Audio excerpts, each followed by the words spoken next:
Welcome back for part 2 of the Acura Legend crank sensor replacement.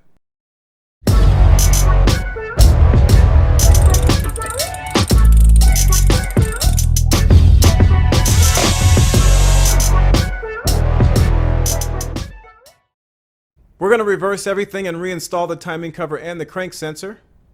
Just make sure you route the crank sensor's wiring harness behind the timing cover.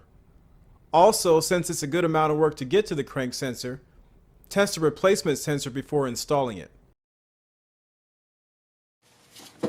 Alright, yeah, that works much better than trying to put each one of those components in individually. Once you have the timing cover and the crank sensor properly positioned, just tighten all 6 bolts down to 9 pound-feet. I'll then reinstall the cam pulley, lining up the dowel with the camshaft. And I'll put the 3 bolts in hand tight only until I get the belt on, then I'll tighten them down to spec. Alright. I'll put the belt back on the left pulley, and this is where the belt marks come in handy, so it's positioned correctly and the car runs right when we're all finished. So once we get the marks lined up, a trick I learned a long time ago is to use a binder clip to hold the timing belt in place while we go ahead and route it on the right cam pulley. Okay, so we'll move on to the right cam pulley, and you may want to loosen the adjusting bolt again and then tighten it back up to give yourself a little more slack over here.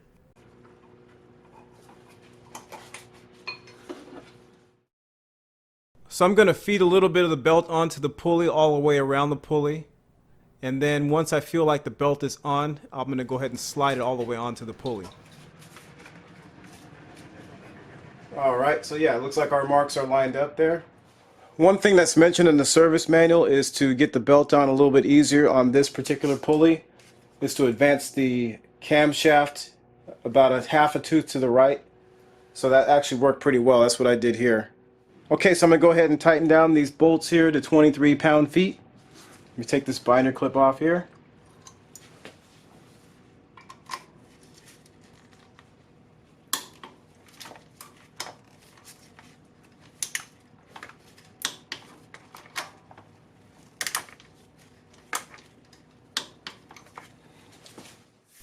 To seat the belt on the pulleys, I'm going to turn the crankshaft 5 or 6 times clockwise, and then we'll also line up our timing and recheck our marks. Alright, I've got the number 1 piston at top dead center again, and what I want to do now is adjust the tension on the belt. So there's a blue mark to the left of that single mark for timing. I think it's somewhere around 90 degrees, something like that, to the left of that one timing mark. So what I'm going to do is spin the crankshaft clockwise so that that blue mark lines up with the arrow on the cover. All we do next is loosen the adjusting bolt to 180 degrees. Then we'll tighten it up to 31 pound-feet to set our tension.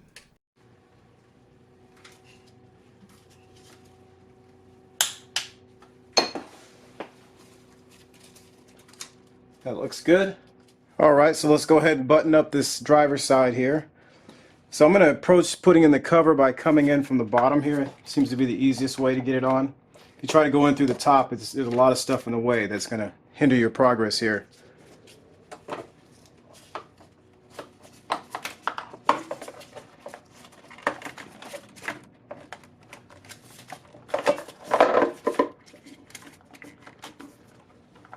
That seems to have worked.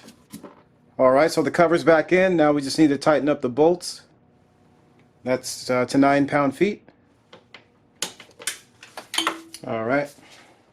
So of course you don't have to do everything to torque spec when you're talking about bolts like this, but I'm a little bit of heavy-handed, so I tend to break things.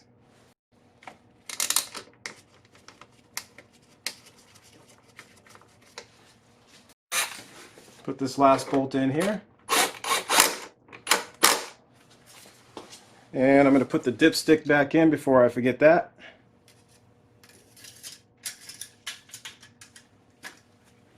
And then we'll just put the cover back on here.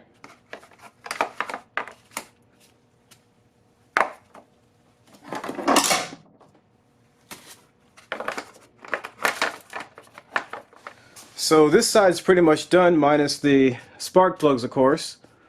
So we'll go ahead and move on to now finishing up putting in the timing belt cover on the other side.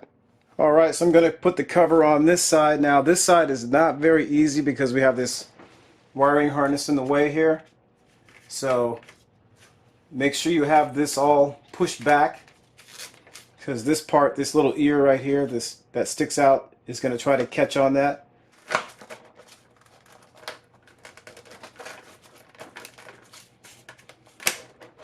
There's a connector here, you might want to take that off too.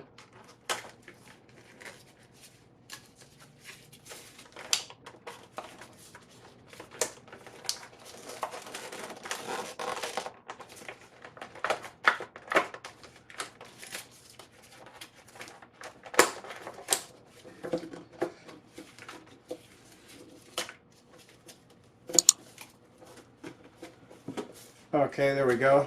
That is quite the struggle to get that in. So I'll just put the 3 bolts in. Those are all tightened down to 9 pound-feet. So we'll put this back on here.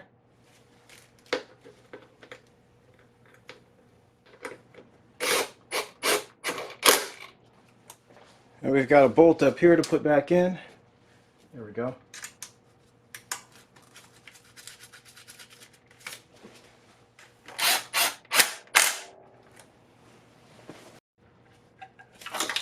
Let's put the harness cover back on real quick here. Get that taken care of.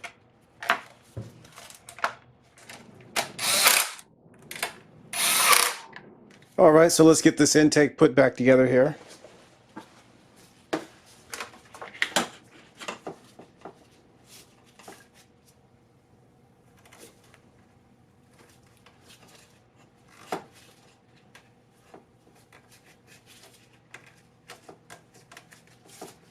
That just clips back into the harness cover here.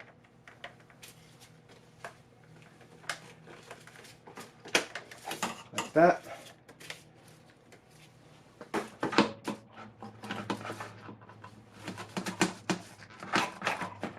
Slide that back on. Bring this back up here.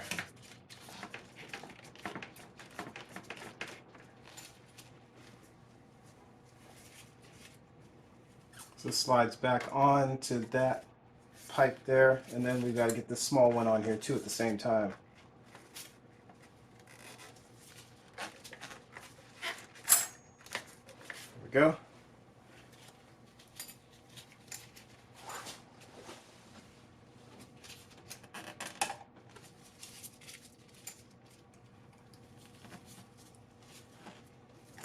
Clamps on. Hose back in here.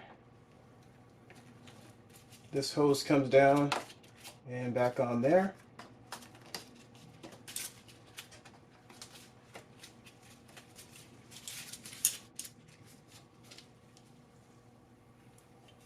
So this area is all taken care of now. Go ahead and slide this clamp back up.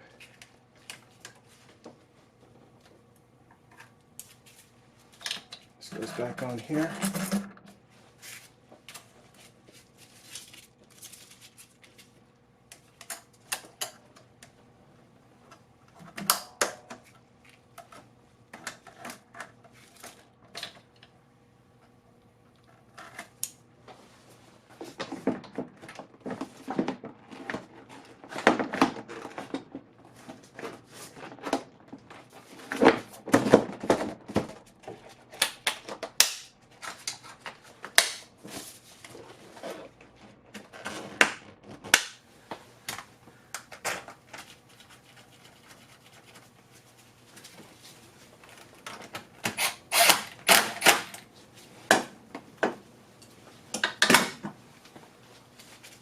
And we got our clamp here.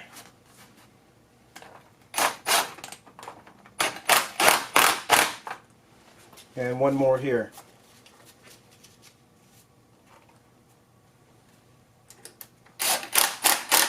And then just the last thing to do is to put our spark plugs back in. Again, reference the spark plug replacement video on how to do that.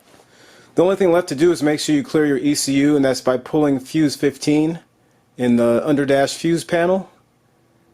Pull that for about 10 seconds at least, and then put it back in, and that should clear your ECU. Then start your car, make sure everything's running fine, and if everything sounds good, then that's it.